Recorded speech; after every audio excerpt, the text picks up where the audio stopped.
Hello, and welcome to Business Matters, the show about people behind businesses that help make Tacoma a great place to live and work. I'm your host, Mike Work, and today my guest is Luisa Vescas, owner of Miss Amigos Learning Center. Welcome, Luisa. Oh, thank you, Mike. My pleasure to be here. So we don't have many learning centers as businesses on this show, so it's a real pleasure to hear about your business. So tell us, what do you do? Well, Miss Amigos is a learning center where we teach kids Spanish in the small groups. Mm-hmm. We are located across the street from Lowell School, in I Street next to Davis Mead. Lowell School, yes. Yeah, next to Davis Mead in the building, mm-hmm. and we have been in the business for 6 years. 6 years? Even though I have been teaching for around over 20 years, mm-hmm. On and off.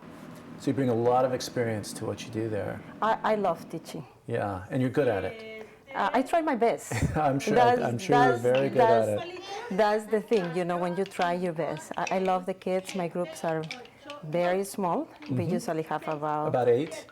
The maximum is 8. Wow. Yeah, and we have a big facilities over 1,000 square feet. Mm-hmm. So we are very happy, and I enjoy teaching them. So these are after-school programs, or before-school, preschool, and after-school kinds of programming? We have groups in the morning. Okay. For the ages, we have one group that is for kids 1 to 3, only Mondays. Okay. With the parents. You start them young, with the parents. Yes. And then we have Monday, Tuesday, mm-hmm. or Friday by themselves, 3 to 5 years old. Okay. The classes are about almost 2 hours. Wow. By themselves, these classes. Okay. We are not a preschool. We are a learning center where the kids come. We play, mm-hmm. We have fun, and we learn Spanish and art at the same time. Spanish and art. So the outcome is the children learn Spanish, which probably a lot of parents is their primary objective. They also learn art, which is fun and a great way to engage and grow minds, but that combination works really well. It is true, Mike, because sometimes if you ask a child, at 3 years old, do you want to learn Spanish? The answer, to be honest, by 50% of them, they're going to say no, right? And then you want to do art? Maybe, You ask the kids at 4, 3 years old, do you want to play? The answer is going to be yes. 99%. Yeah, that's all they and want maybe to the do. 1% is because they're sick. Everybody wants to play, so they want to play. Do you want to have fun? Yes. So it's when we mix those elements, that's my mission. Mix those elements, the kid play, the kid have fun, the kid learn Spanish, do some art, and as a result, the kids grow. It's like a little plant. Mm-hmm. It will grow, it will flourish. Mm-hmm. So then, when they don't know they're learning almost Spanish, they come, they have fun, and they love it. And you sort of sneak it up on them. Yeah, I mean, we play, we do things like, if we play a matching game. Yeah. They like playing the matching game. Mm-hmm. And instead of doing English, I talk in Spanish to them. We play with the parachute. They love playing with the parachutes. Mm-hmm. So they're playing and learning at the same time. So that's my main idea on my groups, to kids, especially at this early age, Right. If kids, when they start kindergarten, it becomes very serious, Yes. The school year, mm-hmm. the schedule is really long. And then they don't play much, 5 years old. Mm-hmm. They don't, probably they have fun in the school, but they don't play a lot. What they do is a lot of math, a lot of science, a lot of reading, right. So for me, it's very important at this early age that to be sure they have a lot of time to play, mm-hmm. to have fun, but learn at the same time. And what's important about those ages is that the brain is like a sponge at that age for learning new languages. The older you get, the harder it is. And so you start hardwiring it into them, and you're sneaking it into them with fun. And before they know it, they're speaking Spanish, and and they can do it. And it's really probably a self-esteem raiser as well. Yes, that's correct. Mm-hmm. That's correct. By consequences, they grow. There is a part of your brain. I don't do those studies. Right. I have some of them on my website that only language, not only Spanish, any mm-hmm. language, makes your brain work. And it opens up something that nothing else do it. No music or no math or no. Really? It's Okay. only language. Not Yeah. only Spanish. It can be, other Any language. language, but Yeah. learning another language does something in the brain that helps them learn and be better students in the future. It does. Yeah. It does. My son didn't do much, preschool, was not super academic, and he's doing great in school. So what other age groups do you serve? And We have, right now we have also only one class a week. It's after school program Okay. for kids 5 to 8. 5 to 8, is that the max? Yes. So you 1 to 8 years old is your Yeah, age so we group. start with kids that are 1, that is a different class, and we go up to 8 years old. How many people can say they go to work every day in their own business and do nothing but have fun? Yeah, It's I think wonderful. it's very important. I think it's even important for adults because I have the opportunity sometimes to do private lessons, and I teach. Sometimes they ask me to mix kids with parents, and I say, well, we're going to do the class as everybody is a child there, That's wonderful. But this is a business, and it started as a business. It's Yes. fascinating to hear how it works and why it works, and it sounds like a lot of fun. And I think Tacoma is fortunate to have a learning center like this available, but it's a business. So tell me, how did it start? Did you just one day say, I want to start a learning center? There must have been something that led you in this direction.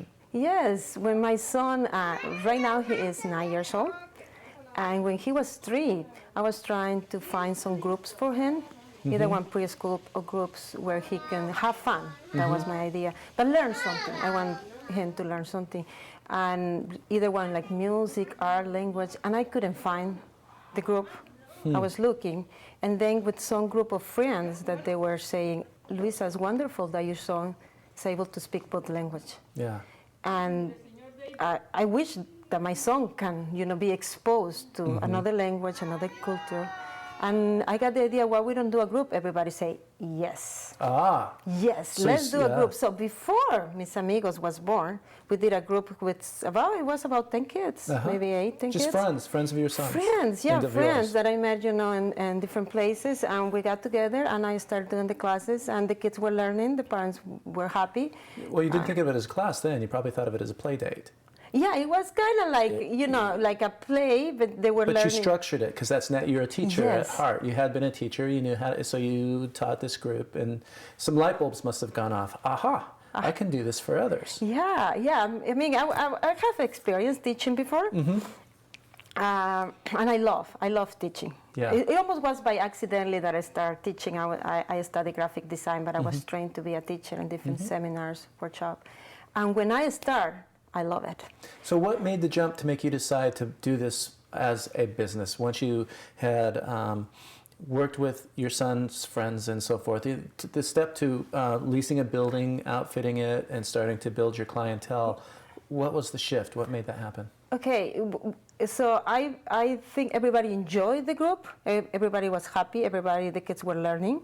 And then we have problems sometimes to find where to meet. Sometimes we did in houses, we did in the library. Oh. But at some point we were like, where we're going to meet next time. And Okay. it was not a space. And I say, I enjoy this. This is something good for the community. And I start trying to find a place. So I find this place, and right away I feel something like this is the right place. And I opened the business, and in the beginning I had only like maybe 6 kids that believe in the program, and we start growing. And we have right now about 30 students. 30 students. Altogether. And you've been doing this for 30 years, or for 6 years. 6 years. 6 years with about With 30 Mis students Amigos. coming through. So that's, you just as you surprise your students with fun to learn Spanish, you Yes. kind of surprised yourself that you're an entrepreneur. You just sort of not stumbled. I mean, you purposefully took step by step, and next thing you knew, I have a business. Yes. And so you started charging, setting up a scale, and do you market? I don't do a lot of marketing right now. Basically, we're like a big family. My friend, my customers come, they feel really good about the place. Sometimes they stay for a few minutes, and it's by the word of mouth. Oh, they that's talk fascinating. about Mis Amigos, and then usually a new clients, when they call me or they email me, they say, my friend recommended this place. So word of mouth has been sustaining your business just Basically, fine. yes. What a great story. What a fortunate thing for Tacoma to have. Oh, thank you, Mike. So what do you see in the future? Well, I think for a child at this age, it's great to be exposed to a different language. I might do a different language. I need to find another language. Another, maybe French. I will see, you know, what the community is asking for. Yeah. They're very happy with the Spanish. They really want to learn. That's a big step, though. It is a big step. Yeah. And the kids, you know, in the beginning, most of the parents are the ones they want to learn the Spanish. But yes. then now they're happy. And the kids want to come back. Yes. Good repeat. That's a good sign. Yeah, they usually 99% they want to come back, and they're happy and they're learning and they come in there speaking Spanish. That's just the way it is. Yeah. One day I have on summer one customer that she lived in China, and she was visiting because the dad was from here, from Tacoma. So they came and she just saw a lot of kids, the grandma. Yeah. And she said, "What is this place?" She asked. And someone says, a neighbor says, "I don't know exactly what it is, but I see a lot of kids that they come out of there and they're very happy." Oh. And she told me, and she put a testimony I put it in the website, and she said, she knocked the door and she said, "Anagram, I have my 4-year-old granddaughter and I want her to be here. What is this? I know the kids come out of this place and they're very happy." So they that's a wonderful referral. You brought some friends. Do you want to share? I mean, fun follows you, obviously, right? I can do a little bit. I know, Mike, that you don't speak Spanish, and so that's good. And you don't know a lot of words probably in Spanish. You better be a very good teacher and very fast, because we have a little less than a minute. Yes. Okay. Esta es la manzana. La manzana. La pera. La pera. That looks like a tomato. La pera, la manzana. La manzana. It looks kind of like the tomato, but it's la manzana. Oh, okay. Okay, listo. La manzana. ¿Tú quieres la pera o la manzana? ¿Tú quieres? ¿Tú quieres? ¿Tú quieres? ¿Tú quieres is what do you want? ¿La pera o la manzana? La manzana. La manzana. Yeah, okay. It's what we do a lot in class. And then Okay. I add another fruits, you know, like Banana. el plátano. Pardon? Plátano. Platan. And then I go to another kid. So kids usually like to hold on something, Yeah. to play with something. If we do numbers, I have my sticks here that, you know, we count with the sticks. Okay. Uno, dos, Dos, tres, I do know that. cuatro. So the kids, they usually want to have something. You know, In their I don't hands, something sit to there do. and say, we're going to count. It won't work, you know. Or sometimes we clap when we're, you know, Well, I can see this is a great demonstration of dos. your business, and I think it's fabulous, and I really wish that I could come and learn esa es Spanish. la manzana. La manzana. La manzana. And how do I say I want? Yo quiero. Yo quiero La la manzana. And tu quiero Miss Amigos Learning Center. Sí, claro que sí. I did good. ¿Me huh? das la manzana? Yes. Gracias. Sí. Yeah, so it's how we usually, you know, teach kids, That's wonderful. just by playing. So anyone who's interested who has a child between 1 and 8, they should look you up if they want their child to learn Spanish, or if they just want to have a great place to have fun. Yes. And anyone who's interested in business should know there's more than one way to become an entrepreneur and be successful, and you're a great example of that. It is. I'm very happy, and I'm very happy that I'm serving the community. You know, it's not only about me, it's about what do you get at the end. You know, what the kids get. And by the end of the class, of the school year, they're able to sing. They're able to understand the small directions in Spanish. They're able to, you know, understand some books. And it's great. It's wonderful. This has been a great interview. Thanks for being our guest today. Oh, thank you for on Business having me Matters. here, My Mike. pleasure. And until next time, stay tuned. We'll come back, and Andrew Fry is going to share with us 1,000,000 cups of coffee.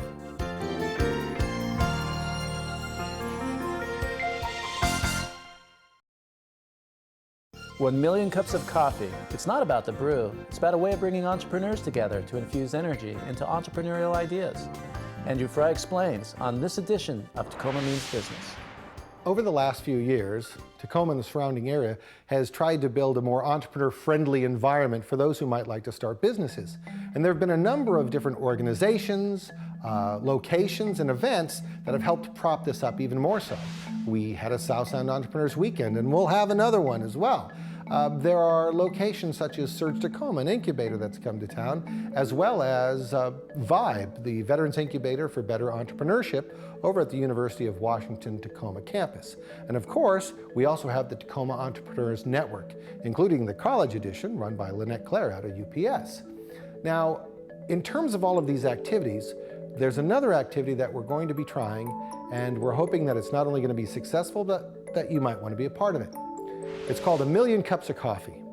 It's a program and project put on by the Kauffman Foundation, a group that has been sort of a thought leader in the idea of entrepreneurship. They had this idea, and something that I've been doing for a while. Well, you get together as an entrepreneur with other entrepreneurs over a cup of coffee, you talk about your business, you talk about the problems you might be encountering or the opportunities that you don't want to miss. So in their mind, if getting together over a cup of coffee is worthwhile, why not get together over 1 million cups of coffee? Now, how do you do that? How do you propose to get that many meetings together? Well, what we'll be doing is we'll be finding a venue, and there's actually multiple venues that we'll use, including some of them that I've just mentioned. And we'll bring entrepreneurs together, and we'll have those conversations, we'll record those conversations, and we'll make them available online. Now, hopefully, we'll be doing this maybe every week. At this point in time, if we do it every other week, I think I'll be pretty happy with that. But it's something that I want you to look forward to, and it's something I want you to look to participate in, and that is Tacoma's Million Cups of Coffee. If you'd like to know more about the Million Cups of Coffee project, go ahead and Google it, 1 million cups of coffee. There's information on the Kauffman Foundation site that will tell you all that you need to know, and then of course we'll get you more information about specific events in town. Thanks, Andrew, and pour me a cup of that. For more ways on helping grow your business, check out Tacoma's Community and Economic Development Program at tacomameansbusiness.com. When Business Matters returns, we take you to a business specializing in floating in the Spotlight. Today in the Spotlight, we get a crystal clear look at a business known as City of Destiny Float and Massage. I'm Marka Wita, and I'm the owner of City of Destiny Float and Massage. About a block from the Tacoma Dome is the City of Destiny Float and Massage building.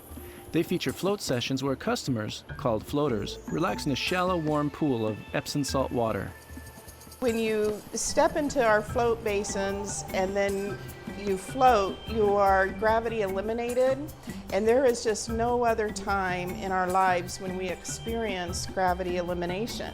And all of a sudden, to not have that force exerting on us and just to be buoyant in a skin neutral temperature of water, it's very relaxing.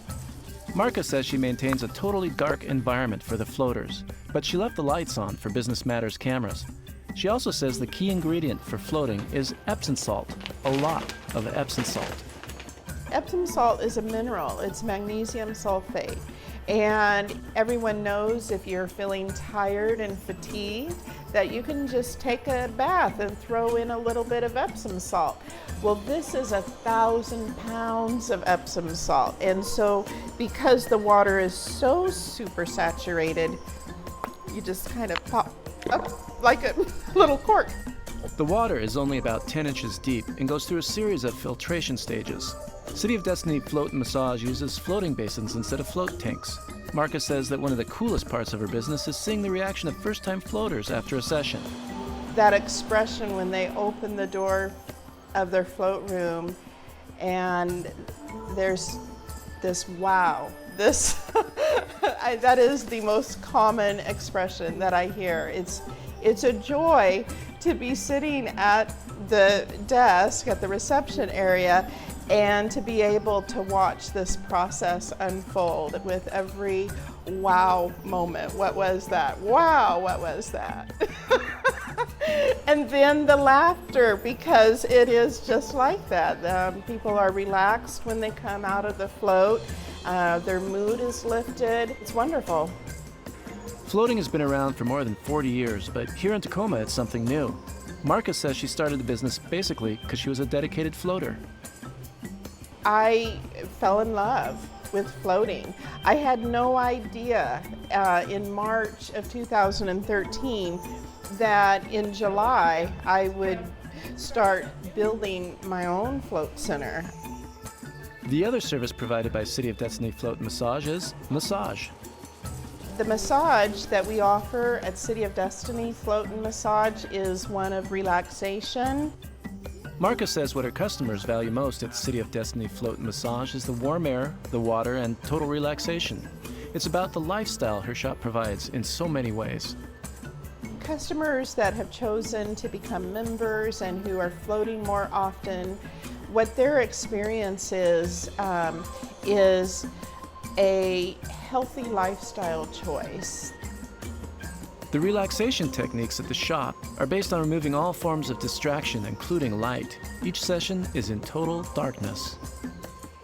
So I think my routine floaters, and even the one-time experience floater, they will experience a sense of, this is good, this is really good, this is something that I want in my life more often. Marka ensures the lobby is constantly staffed and the changing areas are stocked and complete with everything needed for a float session. She, along with her son and co-owner Louis, keep up with the demands and growing success of City Destiny Float and Massage. I make up this shop, and so does my son. We are co-owners, and we have invested a lot of our time and our material resources to make this float center happen, and it's been a big deal. Well, I think the industry of floating in and of itself, I think this is an industry that is poised for a lot more growth. So I would like to be able to have the business to actually expand my hours so that floating is more accessible to people who work all shifts. City of Destiny Float and Massage has a gated garage for added security and plans to open up 2 additional float basins. Marka and Louis continue expanding their hours of operation and, downstream, intend to keep growing with the Tacoma community. But one thing kind of led to another, and now I have built a float center. That's it for Business Matters. Join me next time for more insight into the Tacoma business scene. See you then.